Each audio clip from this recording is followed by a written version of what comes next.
Welcome to this plenary discussion, following on from the thought-provoking presentation by Dr. Juan Martinez and the extended response from Dr. Lisseth Rojas-Flores.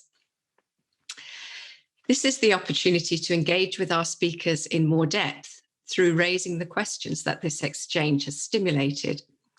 So do continue to post questions in the session Q&A, and we will try to answer as many as possible in the next half hour or so.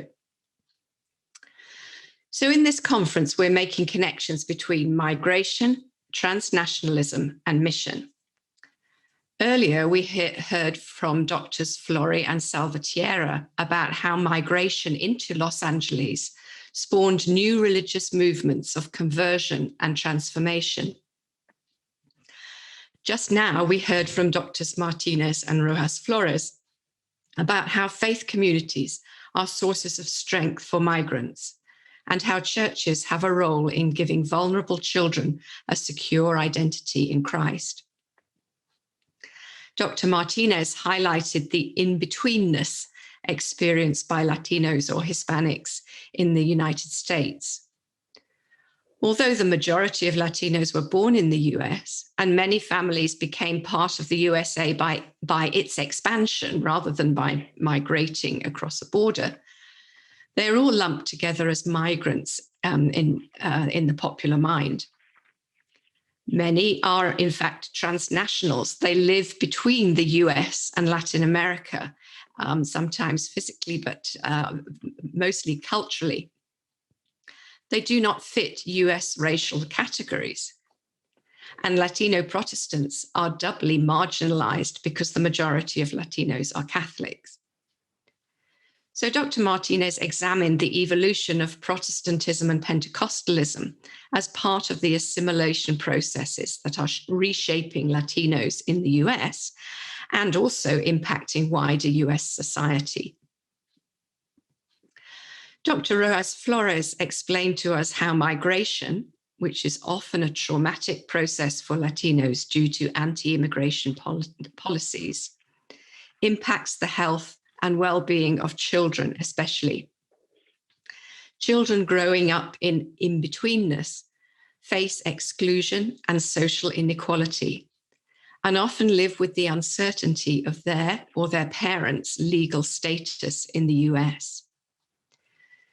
She suggested ways in which churches can disrupt these patterns of oppression and help children to develop a healthy sense of identity, to deal with the often hostile environment in which they grow up.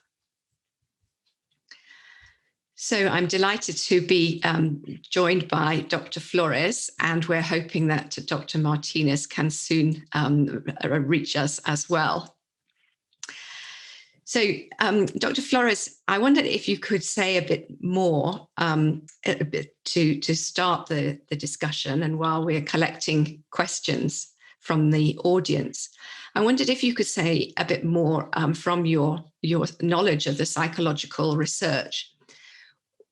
Would the experiences of Latinos in the US be transferable to other situations around the world, or is there something exceptional about the experiences that you are documenting, I wonder? And then what policy changes might make a difference? Thank you, Dr. Kim. Yes, that's a good question. Well, is it unique to the U.S.? In many ways it is, in many ways it's not. I think, so obviously every focal local point has its own unique dynamics. I think it is somewhat the same across the world when we're thinking about migration, immigration, in that it highlights the experience of the migrants are somewhat the same given the structural violence and the cultural violence that they might be targets of in the host culture or countries where they go to. You know, oftentimes they flee because of direct violence within their communities, their their countries of origin, and they go to a host country where they encounter perhaps not the direct violence that we see, that we can see perpetrated directly to them, that is more visible, but they fall victim to the less visible violence, which is the structural violence, the unequal access to opportunities and services, the poverty and the income inequality that are very much part and parcel of structural violence. And so in that sense, that's unique to the United States, but also pretty much we see in every other country in the world. And, think about the Syrian refugees going to Europe and all the pushback and the visible and yet invisible violence that they encounter and they continue to encounter. And then there's also the cultural violence, which is more often justified via religion, via an ideology, art, whatever, even language. And it's more related to this hatred, dismissiveness, is the discrimination, is the negative perception regarding, somebody else's abilities. And the immigrant community faces that as well. Those messages are embedded in the culture, the host culture where they go to. So in that sense, we all, the immigrants to the U.S. experience this, and that's what I talked about, some of the messages, the anti-immigrant rhetoric that we're seeing left and right these days, and that had been actually in the nation for a long time, but I think they have come to the forefront, particularly during this administration. But we do see it in other countries. So that's an answer to you. Yes, it's unique. If we consider the dynamics within the country, in some ways, there are certain particularities and certain dynamics. But if we look at it from a perspective of structural violence, it's unique to every other country in the world in so many ways, in structural and cultural violence. So that's an answer to your first question. Does that help? Yes. And I mean, migration can mean a lot of things. I mean, I migrated to the US from Britain not so long ago, and I don't think I'm facing anything like the sort of trauma that we're talking about here. So there's something to do with the way in which people migrate, and in this case, some kind of forcible displacement, I guess. Right. Well, yes, in some ways, but also if you think about cultural violence and you think about the perceptions of fear, of hatred, the racism and discrimination that's embedded in cultures, those are unspoken kind of a weight of attitudes, right, towards the other. Then that's unique, and so that usually is connected to racial ethnic identities, right? If you're brown, if you come from a group that we can say, you don't look like us easily, then you become the target.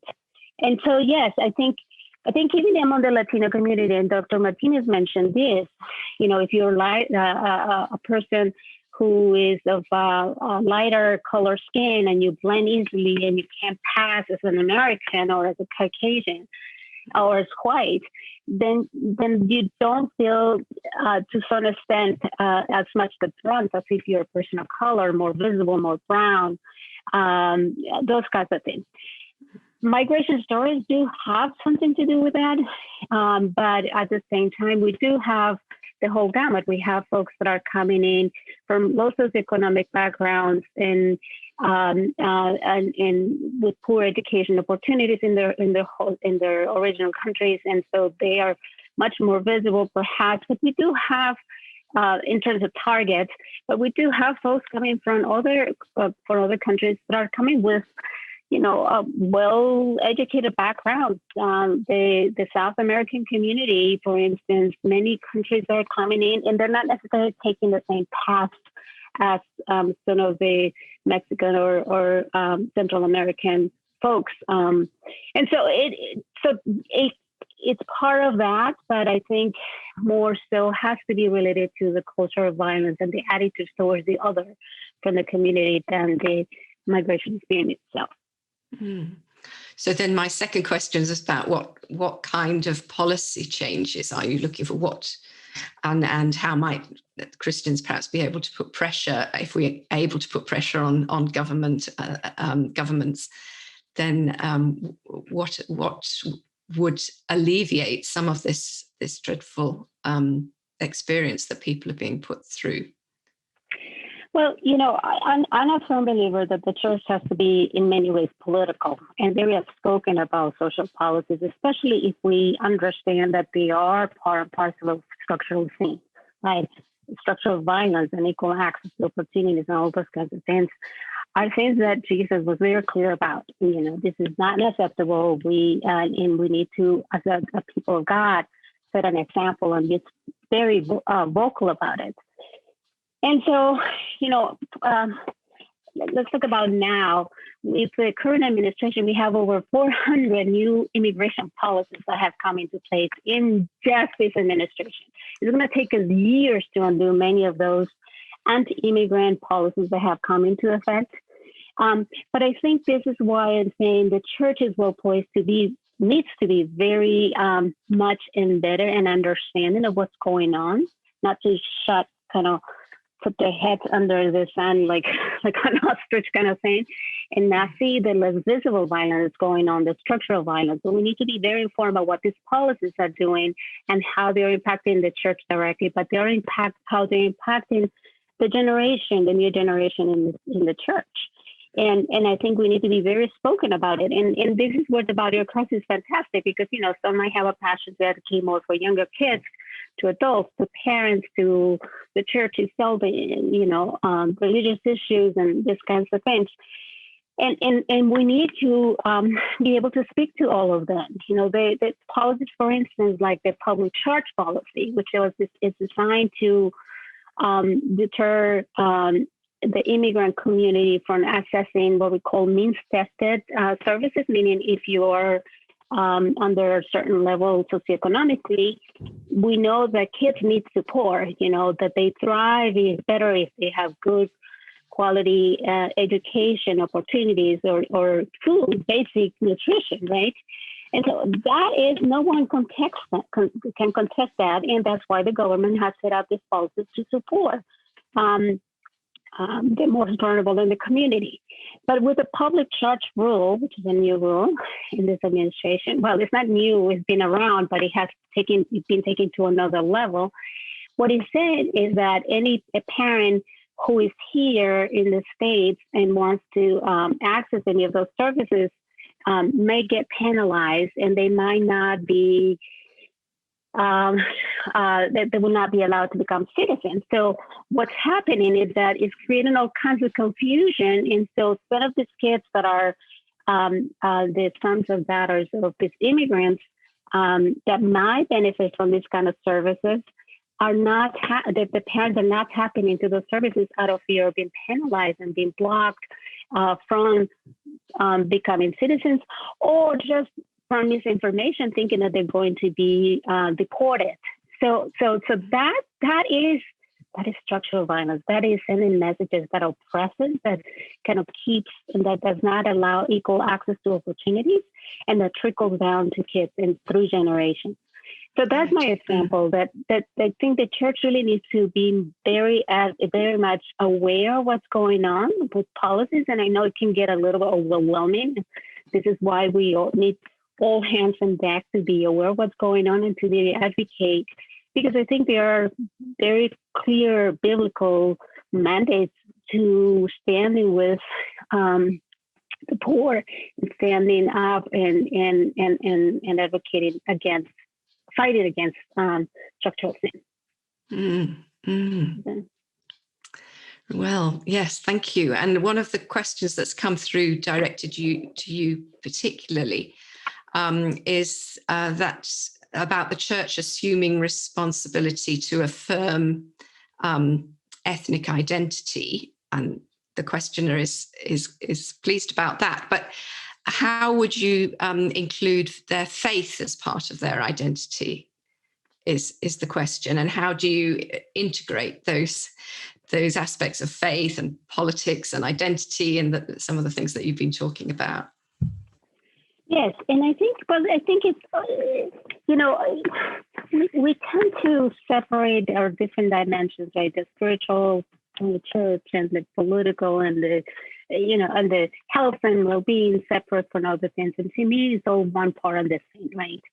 Um, I see a major form of sin as impeding the ability for a person to reach their maximum potential. We're all created with God's imprint. We are created in His image, and so realizing that potential is embracing all these aspects of that person's well-being, including the ethnicity, including the way they see God and the relationship with God. And so faith communities are fantastic because it does ground the youth and the children into who they are and what they are about. We might have we have the same God, but we have different ways of worshiping. I'm not a theologian, and but I know that God speaks in many languages, and we have all these biblical frameworks that are very clear about God embracing diversity.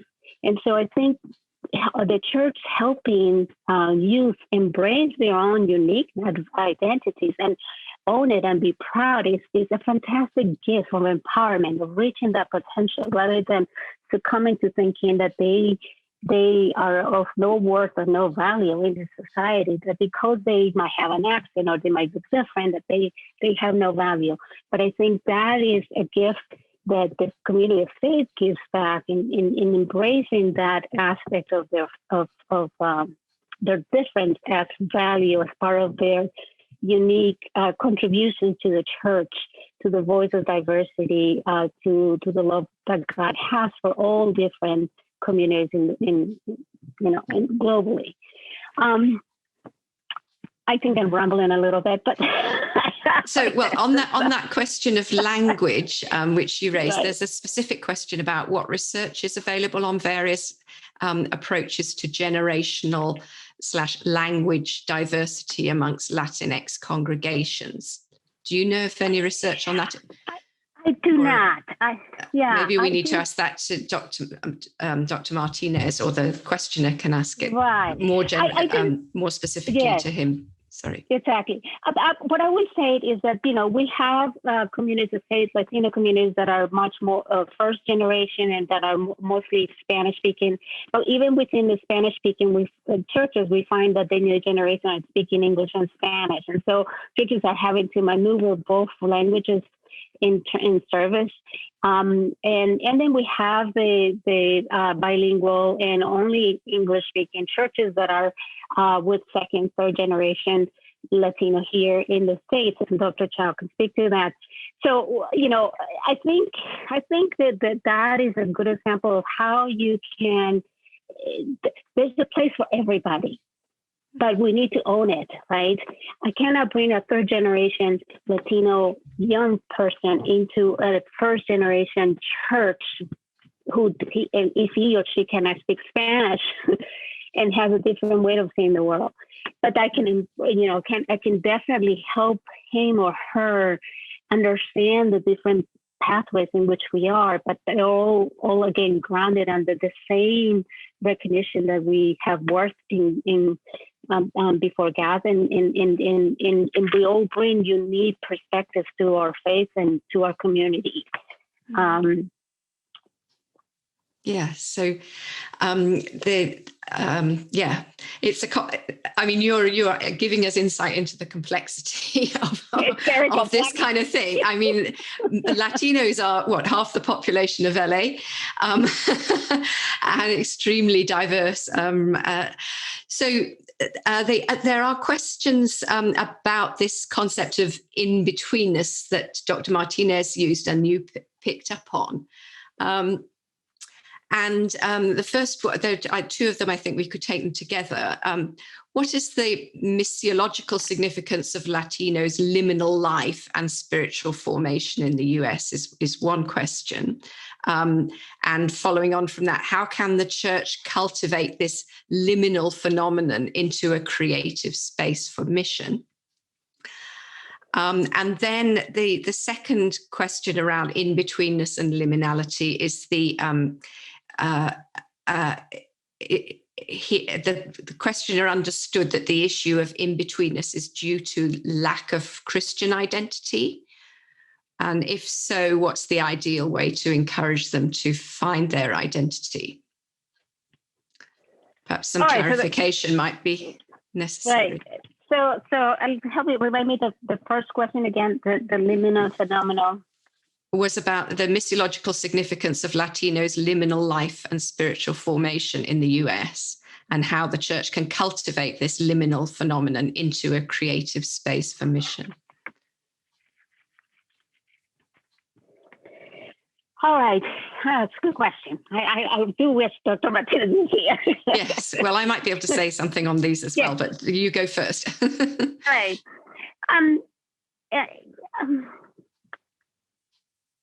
As challenging as it is to be in a liminal space, I think it's also a unique space of opportunity for the church. I think I'm going to bring the example of the Latino community, and particularly the folks that have DACA status. That is the youth who came to the States when they were 5, when they were young, before 16 years of age, accompanying their parents. And we have this protection from deportation. They're not necessarily citizen children. They do not have, they have what we call protected status that came under the Obama administration, where they have to renew their DACA beneficiary benefit every 2 years so that they're not deported, but they have access to all their benefits, for instance, being able to have a driver license, to hold a job, which the undocumented or unauthorized population does not have. So that's a liminal space, right? They're here or there, they're nowhere. They really have, many of them, the majority of them had never gone back to the original countries where their parents were born or where they were born. They have grown in the United States, but they're not considered citizens. They're not considered permanent residents. They're sort of in that liminal space. And yet what we find is that this group of folks, young folks, are really bringing, I would say, a strength and a new vision to the church, and invigorating the church to realize the potential to change structural things, to change policies, to affect policies, and to bring awareness of the rights of the immigrant community. The DACA, or sometimes we call them dreamers, although DACA recipients is a better term, they have mobilized a movement of advocacy that's huge, and many churches have come alongside with them, and many faiths and many people groups to support this group and advocate for them to be able to have a path for citizenship. I mean, just recently in June of this year, the whole case of DACA went up to the Supreme Court. I mean, this is how much of an advocacy movement they were able to mobilize. So to me, there's an example of being able to own that liminal space and say, wait a second. We have to speak about what's going on, about this structural violence, about this cultural violence that's often not spoken. We need to make it visible. We need to challenge the policies. We need to challenge the structural thing. Let's move, not only within faith communities, but, the entire communities, not just the church, not just the immigrant community, but all their allies and supporters, as well. And so to me, that's an example that there are many other groups in many other policies where movements can be rise up within the church, or that are rising up outside the church, where the church can really align and find a voice and make a change, make an impact that is here now, but also has major repercussions for the future. I mean, you think about, reaching the potential for many of these, for our new generation and for anybody in particular. Mm. I hope that I think answers. that's an important point as well that you're making about the. It's not necessary to be a Christian to be involved in political movements, but these are largely Christian movements because the Latino movement is overwhelmingly, because the Latino population is overwhelmingly Christian. And so this migration movement is also Christianizing the US. And the numbers of Christians in the US would be a lot less were it not for Latin American Latino participation and the growth of Latino churches. And so the Christian population the existing Christian population is going to be hugely affected in future by the presence of these movements, which have a concern for evangelism and social action all in one piece, without separating them in the way that many of us were brought up to do. Right, and I just want to add a point of clarification, because as much as there's support, there's also not lack of support even within the Latino community, the Latino church. And so many of the DACA recipients will say to you, well, my church didn't say a peep about this issue. They did not talk about it, and they separated my spirituality away from who I am as a DACA recipient, as a future member of this society. I mean, as a member of this society in a sense. And they did not want to talk about politics because they felt that politics and being in the church have to be separate. And so you have this, I just want to add to what you say, the complexity, because there are some churches, Latino immigrant churches, that are not wanting to talk about this issue because they're separating their identity away from anything that smells or looks like politics.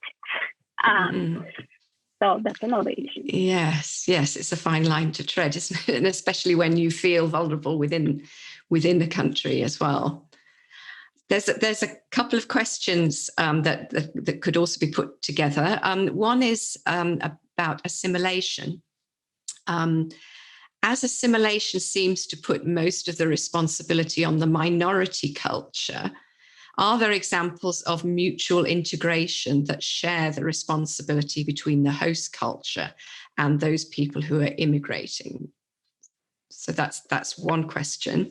And related to that, in what are the ways that the majority culture, that is the white churches in the US as a whole, can humbly serve and partner with Latinx churches to support families and children in unstable situations? So what's the interplay then between what regard themselves as the host churches and those who are seen as the immigrant churches? And I think both those ideas could probably be contested, but right. Well, I think the caveat here, and I just want to emphasize it, that I'm not a psychologist, not a theologian or a missiologist, but I guess I will speak from experience. I grew up in Colombia, and I do vividly remember the tensions in my church because of the missionaries, and particularly from the states that came. And so our church was, I remember when I was very young, the conflict, because some of the music wanted to be, they wanted to have some more music that was more from that had the rhythms from our country, whereas the missionaries wanted to keep the hymns. I mean, the very basic things, and I know I'm talking to folks that are much farther away than that, but that was an example of the struggle. And what I still vividly is that the host majority group has to be humble enough, has to have the the cultural humility to sit back and listen, right, to the immigrant community. We know what works for us. We know our value. We know what we can contribute to the solution of problems, and we can contribute to the enrichment of the majority church as well. But oftentimes there's this power difference. You find immigrant churches that are under the majority church, and so they're treated as the mission church, and so everything is a mission church, separate services, separate things. And there's not much discussion. And I think that we need to really, the host, the majority country, the white church has to really be humble and listen and learn and try to be open to conversations. And they're not easy. And it's a process. But I think in the process, both parties are enriched and their spirituality is strengthened and enhanced in many, many rich ways. But oftentimes the silos within the church do happen and continue to happen, even from the days when I was young, a spring chicken in Colombia. I still see it happening in the States. Right? I still see the separation between the English church and the Spanish church and the Chinese church, and everybody runs a little gig separately. And yes, we need to have those pockets of spaces for ethnic, racial groups, but we also need to build the bridges between the different generations. And that asks for cultural humility and an intentional stance in terms of acknowledging the strength and the wealth of richness that the other group brings to the table. Yes, I can echo that from some of my own research in the British context, and it's something that I'm writing about for the next issue of Fuller magazine. Okay, there you go. Where you have also contributed on this topic of migration and problematizing the use of hospitality as the main way that we think about our interactions. The interaction of the majority community with the migrant or more recent migrant community, because hospitality, if you think you're the host, you can easily exercise a sort of ownership. Yeah. And it means then you can only relate to the people coming in as the guests, and somehow you have to offer things to them. You have to give things to them, and if they're not in need, then you don't have any relationship with them.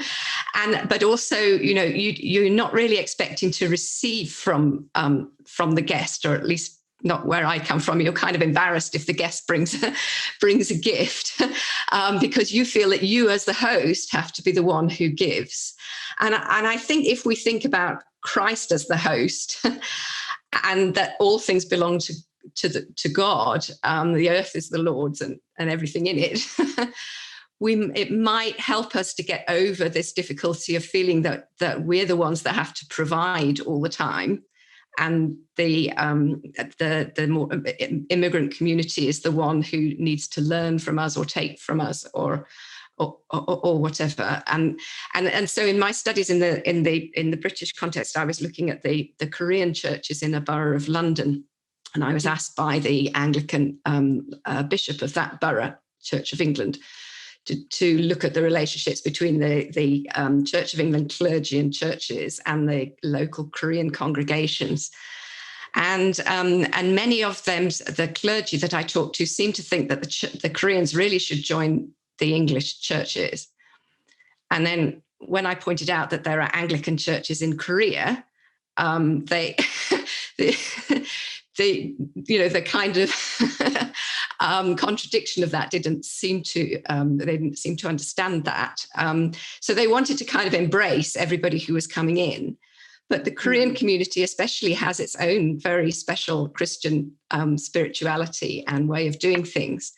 And for them, that was their support network when they're in the UK. So why should they give that up in order to join British churches, even though they're assimilating in many other ways?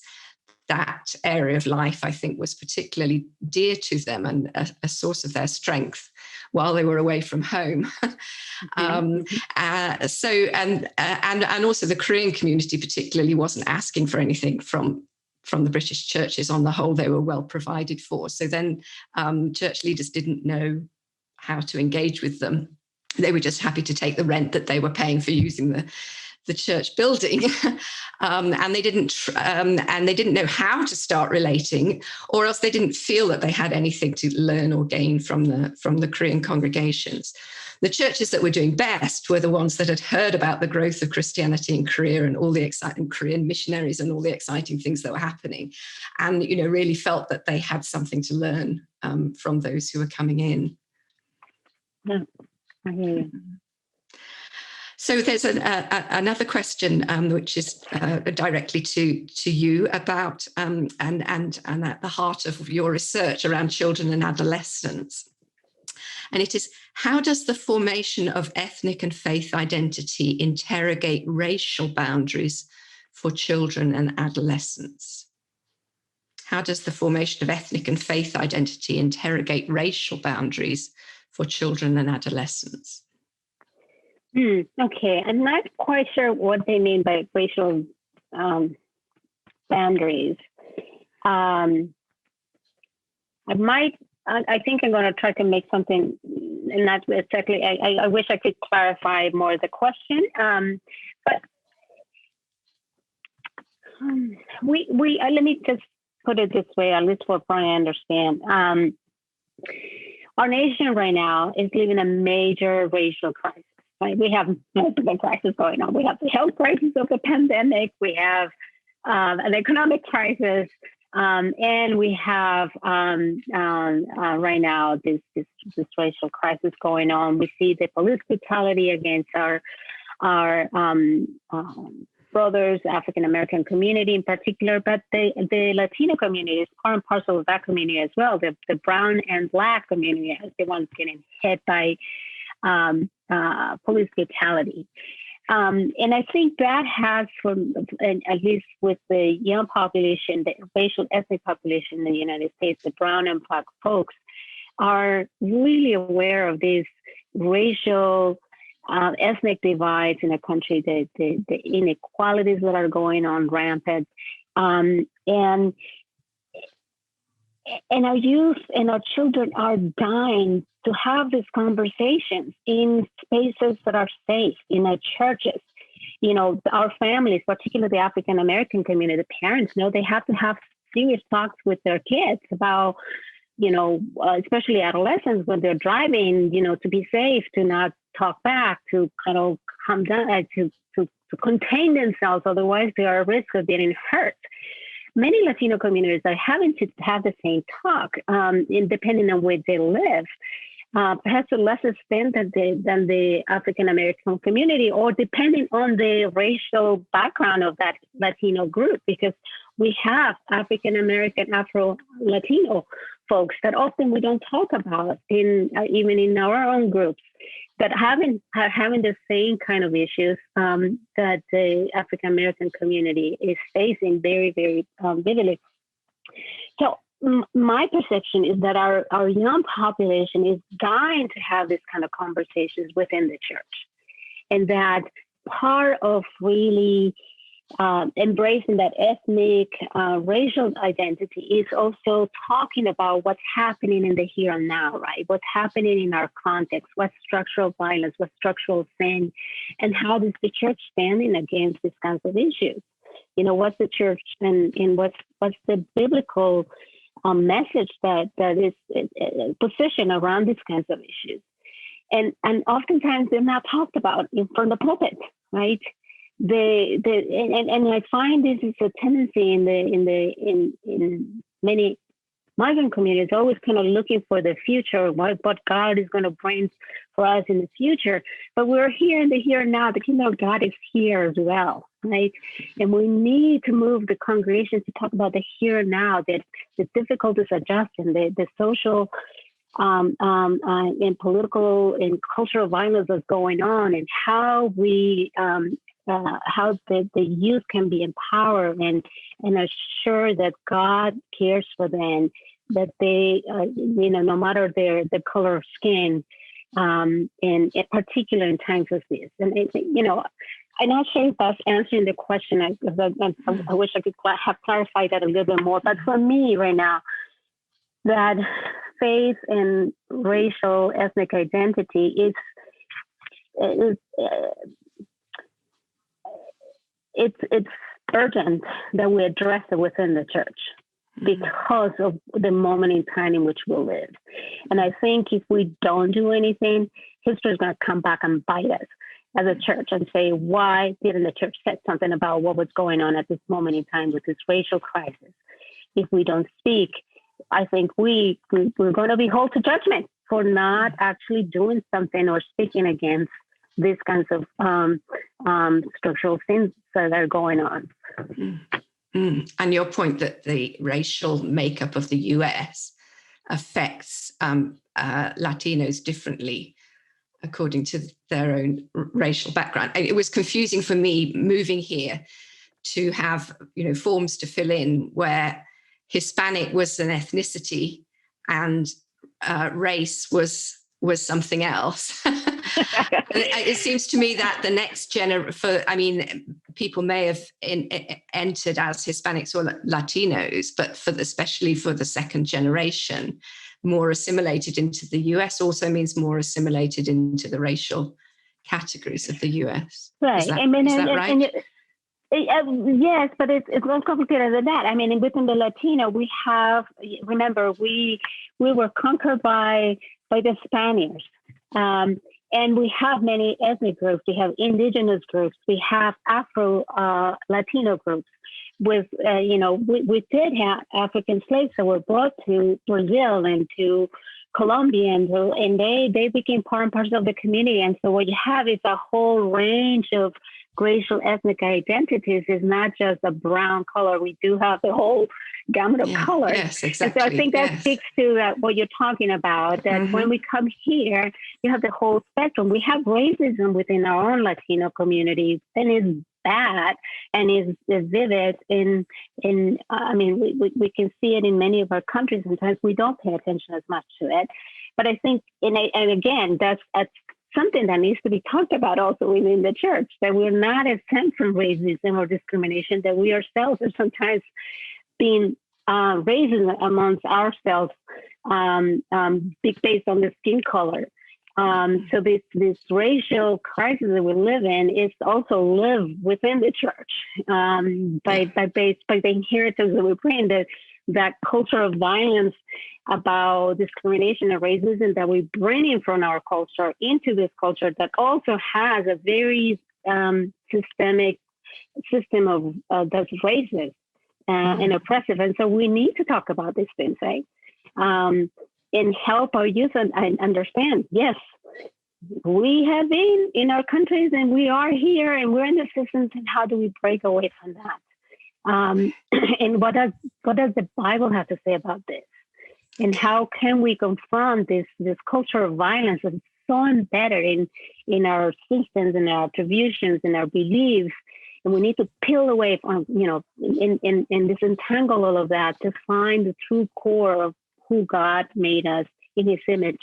And so I think those are the conversations that need to be happening within the Latino church in a time like this, in terms to enhance and to support the ethnic racial identity of our youth. And the more they embrace all these aspects that are conflicting, the more we can have some reconciliation.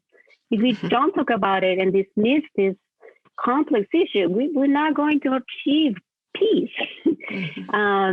If we just say, "Oh, that's an issue of the African American church," well, no, it is an issue of the Latino church, of the brown church, and it needs to be spoken about. And we need to take a stand, and we need to also look at our own sin, from the packages that we brought from our culture and the ones that we picked up here. We all, have different suitcases, and sometimes we trade them off and think our suitcase is better than theirs. Same. Right.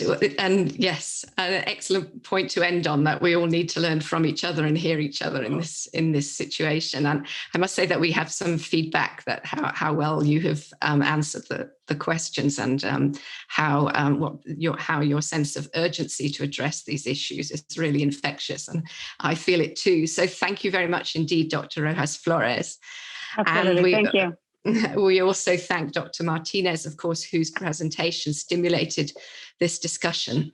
And we're really grateful for the way that you both have introduced us into, those of us who don't belong to it already, into the Latino community and to the Latino experience of in-betweenness.